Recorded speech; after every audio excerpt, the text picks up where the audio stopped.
Oi!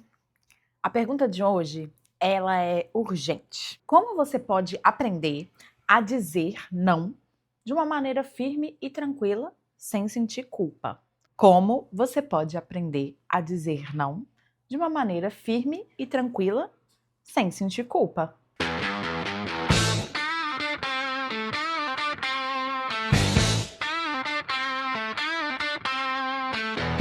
Esse aqui é o Antiperfeitas SA, o podcast que entendeu que ser exemplar não é mais uma opção. Aqui a gente não dá resposta, a gente pergunta. Eu sou Ana Martins e essa é a Sociedade Anônima das Mulheres que decidiram que ser perfeita não é mais o plano. Tem uma cena que parece que ela se repete de várias maneiras diferentes, porém igual, na vida de toda mulher. Alguém te pede uma coisa. Pode ser a sua mãe pedindo você para passar na casa dela no domingo, pode ser sua chefe pedindo para você assumir um projeto novo, pode ser uma amiga te chamando para um evento que você, na verdade, não está muito afim de ir, pode até ser também seu parceiro pedindo algum tipo de favor. Você abre a boca para dizer não e sai sim. E na hora seguinte, você passa 3 minutos no banheiro respirando fundo, querendo se acabar, calculando como vai dar conta de mais um compromisso, de mais uma coisa que você não queria de verdade, que você queria ter dito não. Por que isso? Por que sai sim quando seu corpo inteirinho tá gritando não? Vem comigo que a gente vai entender isso agora. Bom, não sei se vocês perceberam, mas tem uma cachorra carente aqui no meu colo e ela tá meio que querendo dormir, então não sei se no microfone vai pegar ela roncando, mas se pegar ela roncando, vocês já sabem, né? Cachorra carente que tá aqui no meu colo enquanto eu gravo, tá bom? Bom, o não da mulher é uma das coisas mais roubadas da nossa história. Desde criança, nós meninas, a gente aprende que para que a gente seja elogiada, a gente precisa ser boazinha. A gente precisa ceder, a gente precisa aceitar, não fazer drama, engolir o choro, sorrir mesmo sem vontade. Sabe? Parece que essa cena se repete sempre. Nossa, uma menina tão bonita dessas chorando. Uma menina tão bonita dessas, não cumprimentando todo mundo quando chega na casa da sua avó. Vai lá dar oi para sua avó, vai lá dar um beijo na sua avó. E isso é forçado, se força os limites. E isso acontece muito mais com as meninas do que com os meninos. O menino, para que ele seja elogiado, parece que ele só precisa cumprir com o que ele sabe cumprir. Para nós não, para nós a gente precisa ser algo específico para que a gente possa ser elogiada. E essa construção ela vem, ó, de muito e muito tempo. Porque o menino, ele pode ser firme dizendo não. E aí ele vai só ser respeitado e as pessoas vão falar: "Ah, ele tem uma opinião, ele é um menino de opinião". Para nós mulheres, isso ainda não é totalmente aceito. E com as meninas isso ainda acontece. Graças a Deus, a gente já está melhorando muito com relação a isso. Mas ainda acontece bastante da gente perceber que meninas têm menos direito de dizer não às coisas que não querem, que não se sentem confortáveis, do que os meninos. A gente cresce com um treinamento de uma vida inteira para dizer sim. E na vida adulta, alguém vira pra gente e fala assim: "Ah, mas é só dizer não", como se isso fosse uma técnica, como se fosse falta de coragem. E aí tudo fica meio bagunçado, porque a gente fala assim: "Cara, como assim eu não consigo dizer não para aquilo que me incomoda, para aquilo que eu não me sinto confortável?". Lá no filme da Barbie, eu me lembro muito bem, porque quando lançou o filme da Barbie, eu fiquei meio com hiperfoco, sabe. E aí tem um diálogo da América Ferreira, né, no filme, que ela fala assim que é literalmente impossível ser mulher. E esse monólogo dela, ele é inteiro sobre expectativas impossíveis que a gente precisa cumprir. Então, você lembra desse monólogo, não sei se você vai lembrar, é uma parte bem emblemática e bem marcante, assim, do filme. E ela tá ali, naquele discurso, e pelo tempo que ela faz aquele monólogo, ela tá descrevendo um trabalho mental que a gente faz para poder evitar dizer não para o mundo o tempo todo. A culpa que vem depois de um não importante não é a prova de que você está errada, é a prova de mudança, é a prova de que você acabou de fazer algo que o seu treinamento dizia que era proibido você fazer. A gente vai falar um pouquinho mais sobre isso daqui a pouco. Mas antes da gente entrar profundo nisso, eu quero dizer que dizer não para a mulher não é uma técnica, é um desmonte, é arrancar uma camada de identidade, sabe? Que foi meio que colada assim na gente. E desde muito cedo, desde os 3, 4 anos de idade. E então é por isso que é tão difícil, porque é um condicionamento mesmo que foi imposto a nós. Mas a gente precisa entender que esse sim automático, ele não é uma fraqueza individual, ele é um dispositivo coletivo. Então, é importante entender que, além da gente ter sido ensinada a fazer isso desde criança, as justificativas sempre foram justificativas muito profundas, que é muito embasado no amor, no cuidado e nessa postura que o feminino precisa ter. Muitas vezes a gente não pode ter essa postura agressiva, essa postura raivosa que não é nada revolucionário nos homens, né? Não tem nada de revolucionário numa raiva masculina. Eu escutei isso essa semana no podcast da Lela Brandão e ela falou isso, ela falou que não tem nada de revolucionário na raiva masculina e é realmente isso. Nós mulheres, nós não fomos educadas para poder ter raiva. A nossa raiva não é aceita, ela é muito suprimida, ela é muito colocada para baixo.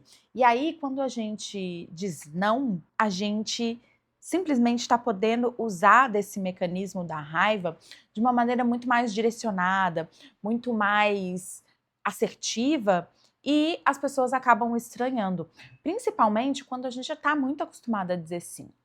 E esse sim, ele é meio que uma moeda de troca afetiva, que a gente acaba amando dizer sim, para provar que a gente importa, para mostrar que a gente é boa filha, que a gente é boa amiga, que a gente é boa esposa, uma colega de trabalho gentil, generosa, que a gente é educada. E principalmente dentro dos relacionamentos amorosos, isso se replica com muita facilidade. Um dos livros mais difíceis que eu já li na minha vida, e não porque é um livro difícil, mas porque foi difícil para mim ler, foi o Tudo sobre o Amor, da Bell Hooks. E nesse livro, a Bell Hooks argumenta de que amor não se prova com sacrifício. Só que a gente foi ensinada exatamente o contrário. A gente foi ensinada que sim, amar é um sacrifício, que a gente precisa abrir mão de quem a gente é, daquilo que a gente acredita, das nossas convicções, das nossas crenças expansivas, para poder acolher o amor.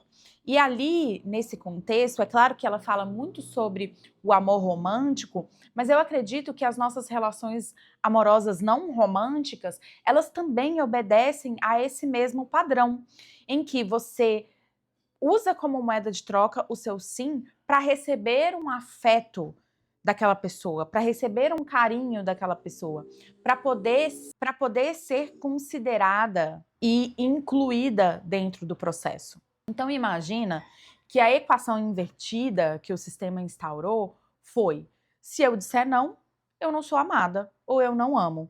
Se eu disser não, eu vou ser egoísta. Se eu disser não, eu vou ser uma pessoa ruim.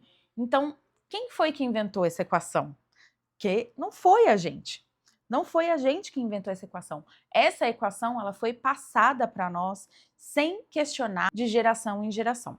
Você consegue perceber que nós estamos aqui há alguns episódios sempre repetindo essa mesma fala, sempre repetindo esse mesmo raciocínio, porque é de fato que é real que o sistema foi construído de uma maneira que não considerou a gente, não considerou as nossas vontades, não considerou quem nós somos.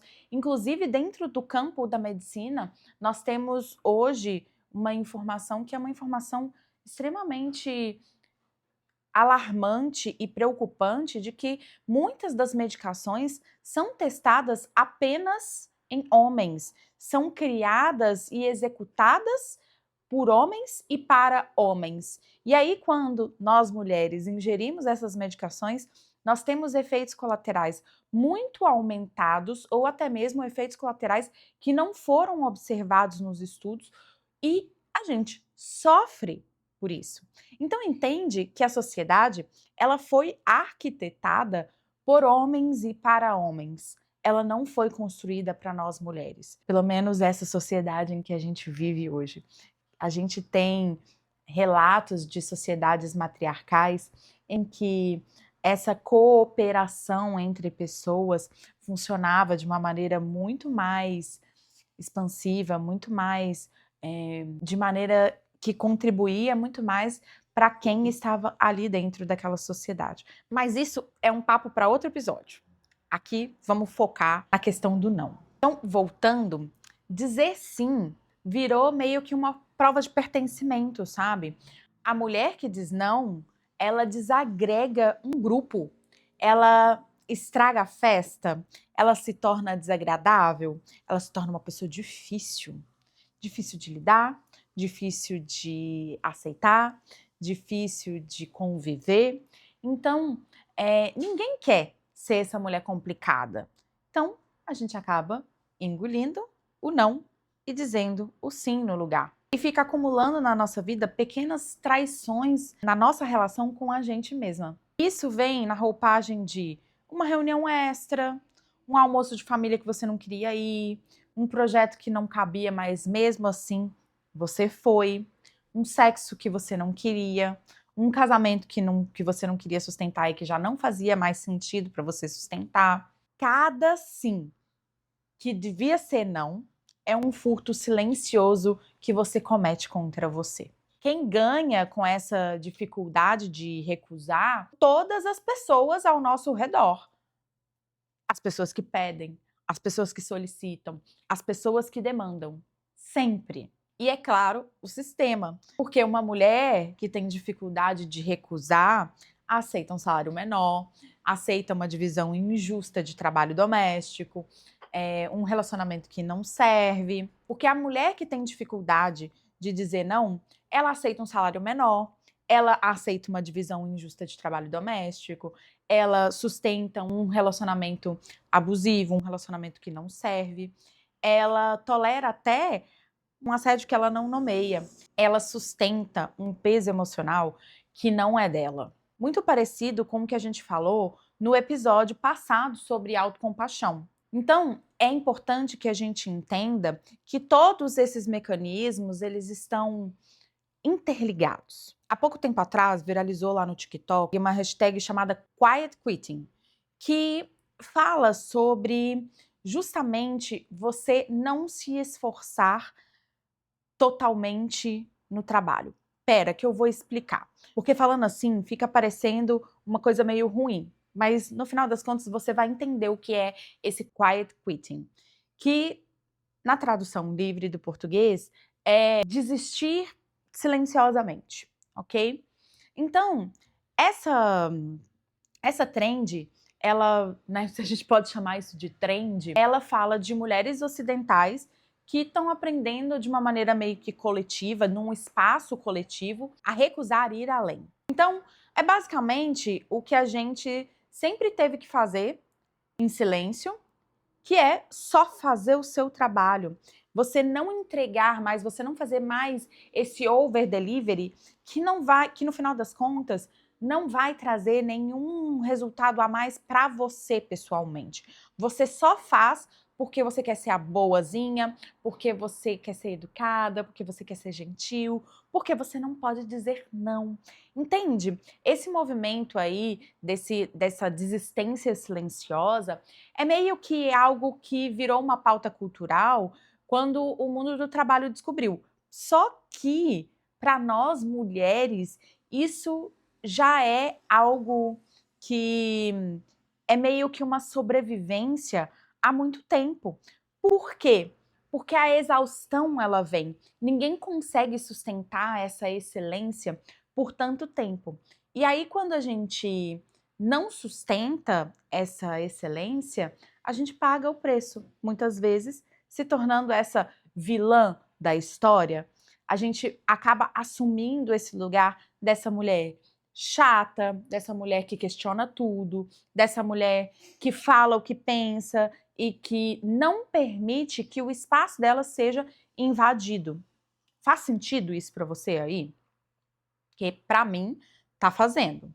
E aí tem um lugar muito incômodo que é de que a gente foi convencida de que a culpa que a gente sente depois do sim é meio que uma fraqueza nossa. E não é.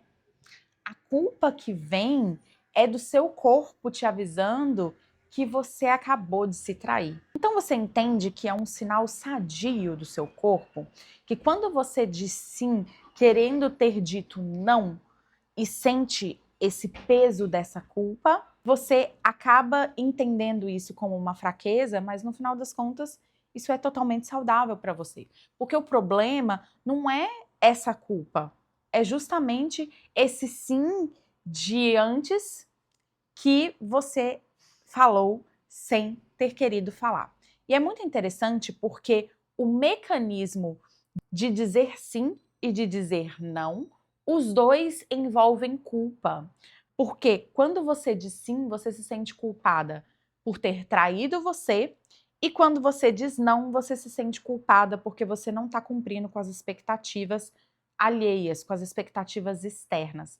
Então, o mecanismo da culpa, ele aparece tanto no dizer sim quanto no dizer não. Porém, eu quero que você pense um pouco. É melhor sentir culpa porque você se traiu ou é melhor sentir culpa porque você não está cumprindo com as expectativas das outras pessoas? Eu entendo que muitas vezes você está mais familiarizada a sentir culpa por ter se traído. E que acaba sendo mais leve para você sentir culpa por se trair do que sentir culpa por não entregar o que o outro deseja que você entregue. Isso é uma realidade doída. Isso é a construção sofisticada que eu gosto de fazer aqui com você. Porque a gente naturalmente não pensa dessa forma, a gente não faz esses trajetos mentais para poder entender os nossos mecanismos internos. Então, quando a gente acaba atendendo a esse pedido social de dizer sim para tudo, a gente acaba ficando sobrecarregada. A gente tem ressentimento, a gente tem meio que uma sensação crônica, um sentimento crônico de que ninguém respeita a gente. Só que ninguém respeita a gente porque a gente também não está dando os limites necessários que precisa ser dado nas suas relações, nos espaços em que você frequenta e ocupa. Então entende que, de certa maneira, você também contribui para esse ambiente completo de exploração em que você acaba se colocando. Esse cansaço de sobrecarregar a coisa que não era sua, ele vai se sobrepondo a cada momento em que você abre mão de colocar o seu limite e dizer não. Então, essa sensação de que a sua vida virou agenda dos outros e que só você executa, ela acaba se tornando muito real no seu dia a dia. E aí você não consegue nem perceber que aquela demanda não era sua, que você acaba entendendo que você é a única pessoa que pode executar aquelas tarefas e que não tem ninguém para poder fazer no seu lugar, porque só você vai fazer da melhor maneira possível. Então você entende que você também contribui muito para esse ambiente, para essa estrutura, que proporciona esse cansaço na sua vida? E mais profundo ainda, você perde contato com quem você é de verdade. Porque você ficou tanto tempo dizendo sim para o que os outros queriam, que você esqueceu de perguntar para você mesma o que você quer. E assim, dessa maneira, você vai se desconectando das suas reais vontades, dos seus reais sonhos, do que você realmente deseja para você, para a sua vida, para o seu progresso. Então, entende que é um preço muito caro para se pagar quando o pedágio, entre aspas, que você precisa sustentar é simplesmente não ter que cumprir com as expectativas das pessoas ao seu redor. Então, compreende que cada não que você não diz vira um pedaço seu que você acabou cedendo, que você acabou dando de bandeja para o outro. E recuperar esses pedaços é um trabalho de uma vida adulta de toda mulher que decidiu parar de ser exemplar. É um trabalho de formiguinha, mas é um trabalho possível de ser feito. E aí eu quero que a gente fale um pouco sobre como dizer não de uma maneira um pouco mais confortável para a gente. Não é uma fórmula, o que eu vou passar aqui, também não é um passo a passo, mas eu acredito que são estratégias que a gente pode usar para poder tornar esse não um pouco mais assertivo, um pouco mais sagaz dentro da gente. A primeira coisa que eu gosto de dizer, e isso é algo muito, muito importante, e eu demorei muito tempo para aprender isso, que é: o não é uma sentença completa. Ele não precisa de complemento, mas a gente sente necessidade de justificar. Ai, fulana, entende, eu não vou poder ir na sua festa porque eu tenho isso, isso e isso para poder entregar, porque eu tenho meu TCC, porque eu tenho meu cachorro, porque eu tenho a minha mãe, porque isso, porque aquilo. Não. O não não precisa ser justificado. Você simplesmente pode falar que você não quer ir em algum lugar, que você não vai executar tal tarefa. É claro que quando a gente está num ambiente de trabalho, isso fica um pouco mais desafiador de fazer, porque você tem um superior, você é um subordinado muitas vezes, né? Não é todo mundo que tem o privilégio de ser chefe e de fazer o que quiser, a hora que quiser, ou que é dono do próprio negócio, dono da própria empresa.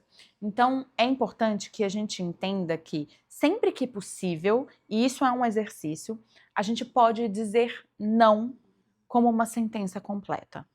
Então entenda em quais espaços da sua vida você consegue fazer isso. Você consegue simplesmente dizer não sem ter que trazer um complemento para ele, sem ter que justificar. E é um desafio muito grande fazer isso. É um exercício, aqueles exercícios difíceis. Não quero implantar uma crença em você de que é difícil, tá? Mas eu tive muita dificuldade, porque a gente é muito treinada para, de novo, né, o treinamento. A gente é muito treinada para poder justificar as nossas negativas, justificar os nossos nãos. E é importante que a gente lembre que o não é uma sentença completa e que você não precisa necessariamente justificar o porquê você está dizendo não. Você entende que a gente acha que a gente tem que explicar, que a gente tem que dar contexto, que a gente tem que provar que o nosso não é legítimo. Só que aí a gente acaba entrando num ciclo de explicação que abre meio que uma brecha para negociação e abre essa brecha para que você não sustente o seu não.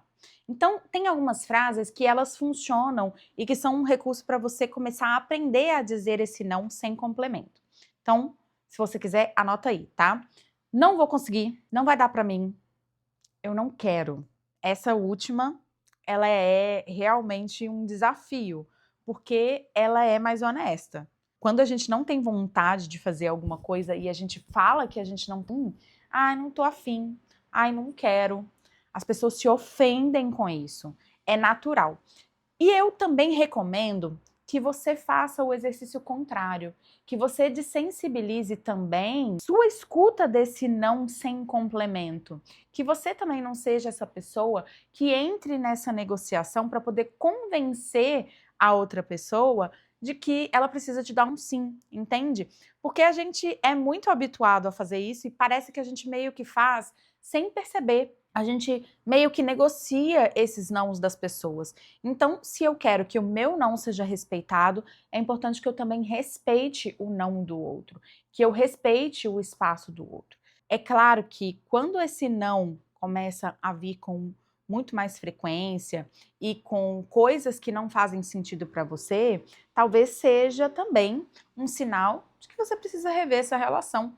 Porque se as coisas não se alinham, talvez você tenha uma grande divergência com essa pessoa e aí pode ser que você tenha que revisar um pouco dessa relação também.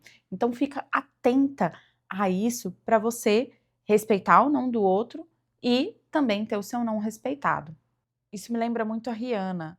Ela é, para mim, um pouco de representação dessa coisa do não. Porque quando o contrato dela com as gravadoras se encerrou, ela simplesmente falou: "Eu não me importo de que eu sou uma cantora de sucesso, eu não quero mais". E ela foi lá e abriu a Fenty Beauty. E hoje ela é uma das mulheres mais bem-sucedidas do mundo. Então, olha só que poder que é esse não. Ela simplesmente olhou e falou assim: eu não quero fazer mais isso.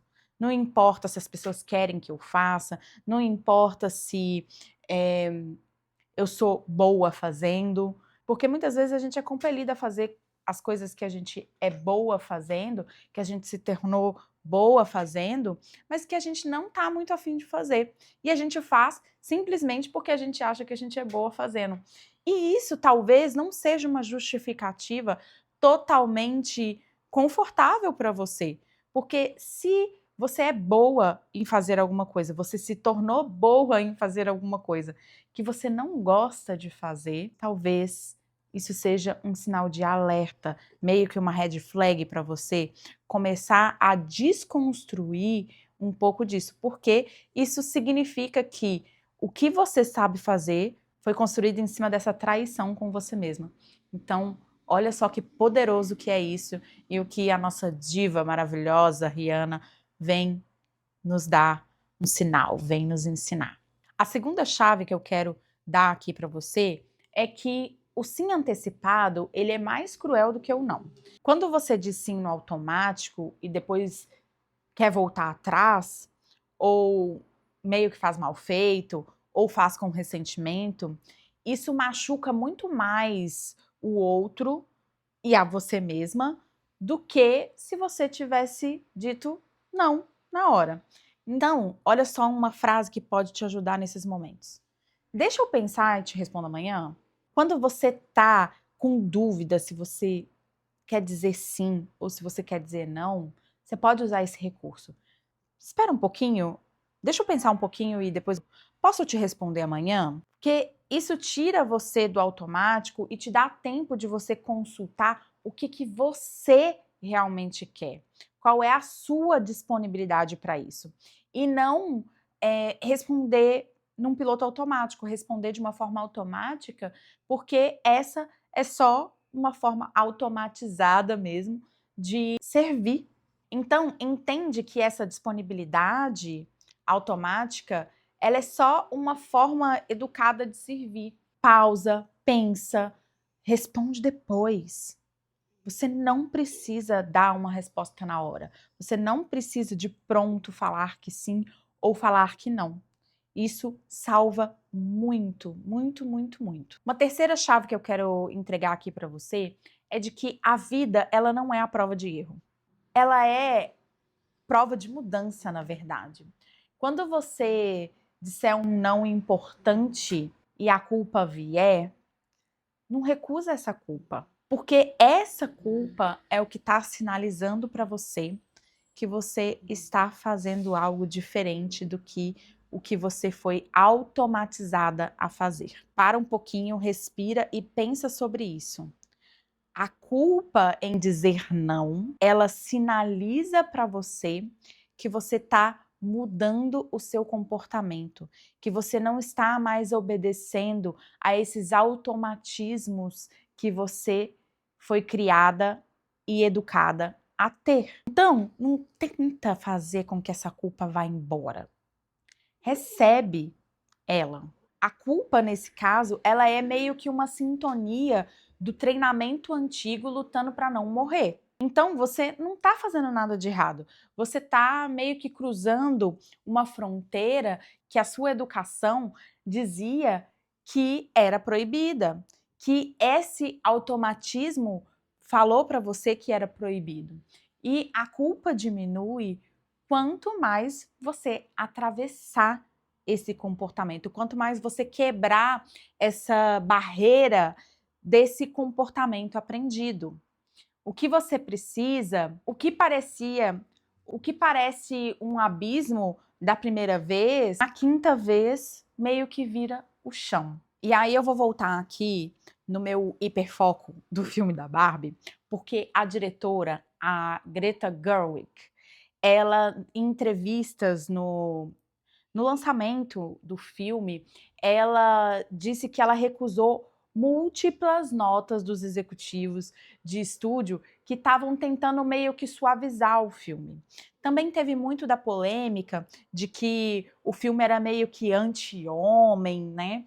E ela acabou fazendo do jeito dela, né? Ela disse não centenas de vezes para deixar que o filme da Barbie fosse o que ele realmente se tornou. E é um filme que destaca muito essa diferença entre o que é permitido para mulheres e o que é permitido para homens.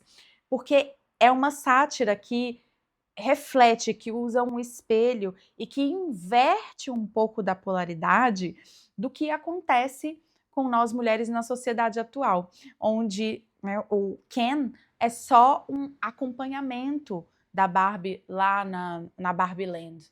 Então, cada não que ela falou foi meio que um pedaço dela que ela não cedeu.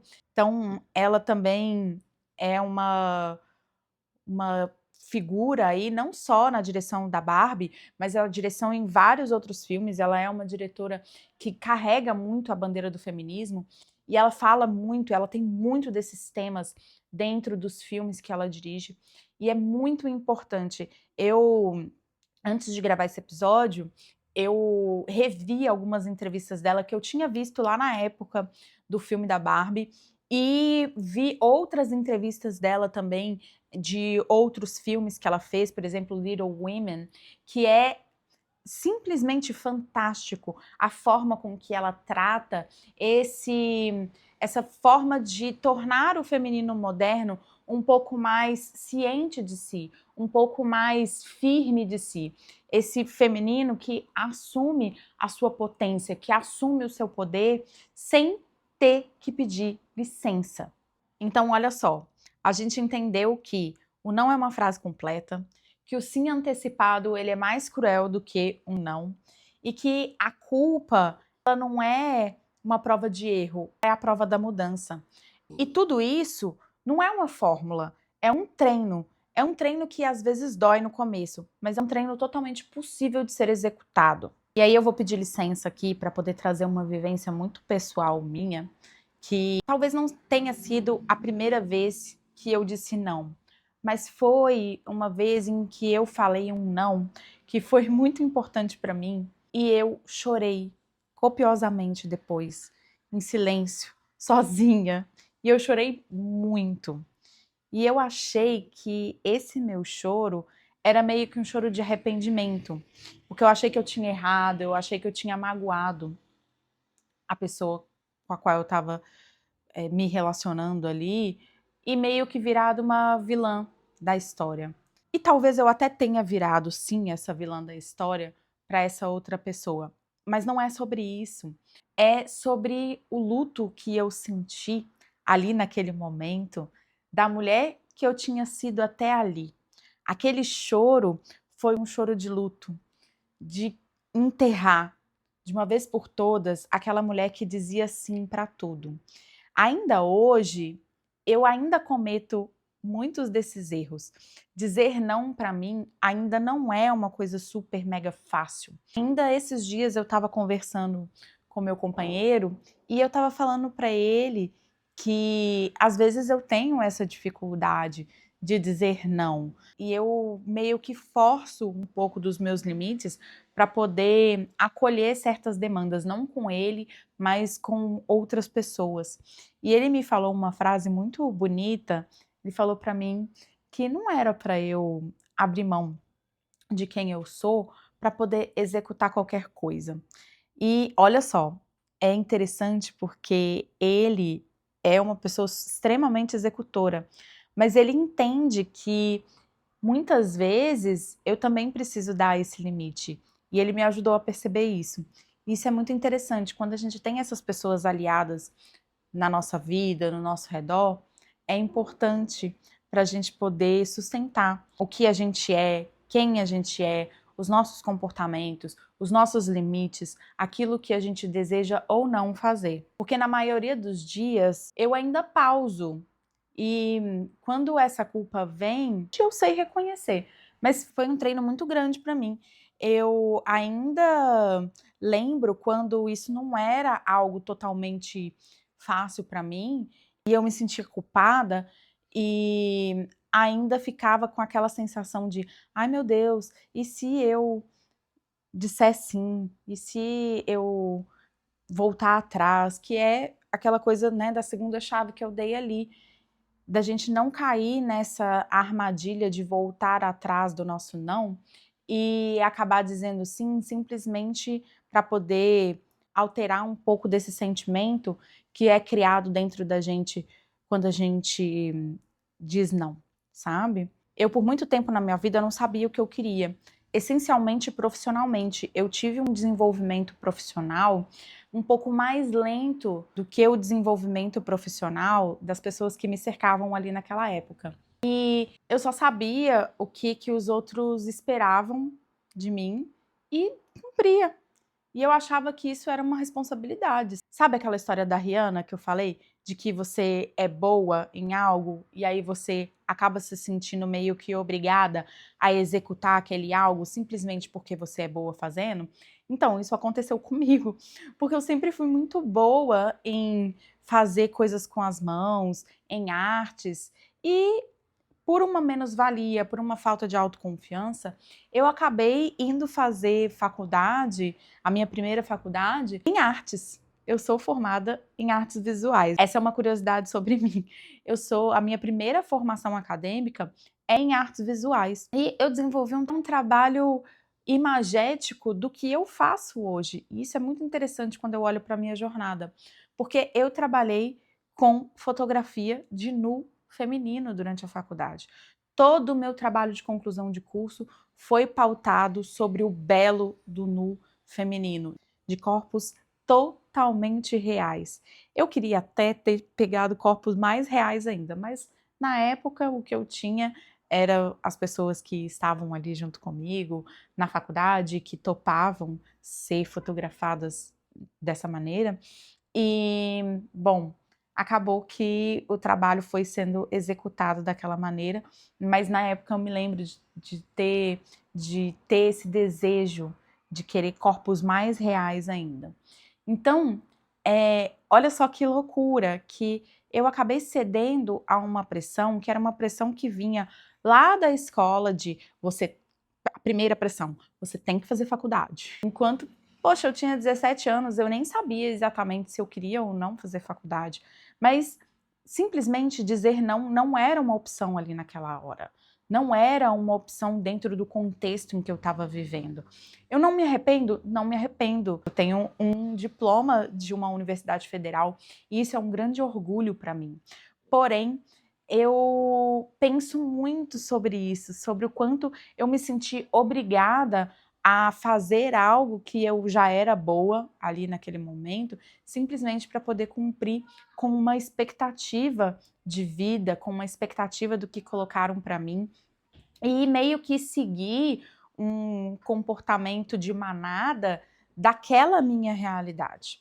Então, quando eu percebi isso, eu muitas vezes tive diálogos internos pensando de que eu tinha me arrependido de ter dito sim para aquela faculdade, de ter feito aquela faculdade, de que eu tinha errado e que se eu dissesse não, eu teria magoado muitas pessoas ao meu redor, porque eu passaria muito essa sensação de estar perdida. E às vezes o estar perdido faz parte também. Não necessariamente você vai dizer um não sabendo exatamente o que você quer. Às vezes você simplesmente sabe o que você não quer. Em primeiro lugar, você sabe o que você não quer. Às vezes, antes de saber o que você quer, você sabe o que você não quer. Então, entende que isso é muito poderoso quando a gente começa a perceber esses espaços. É claro que a minha carreira foi se consolidando depois disso e eu entendi que essa minha habilidade com as mãos poderia manifestar em uma outra área, e aí foi que eu entrei para a área da saúde como massoterapeuta. E aí comecei a estudar medicina chinesa e consequentemente, a psique, e a partir daí eu cheguei aqui, né, sendo psicoterapeuta de mulheres. Então, não é que hoje eu tenha me tornado uma mestre em dizer não. Eu ainda digo sim, sem processar.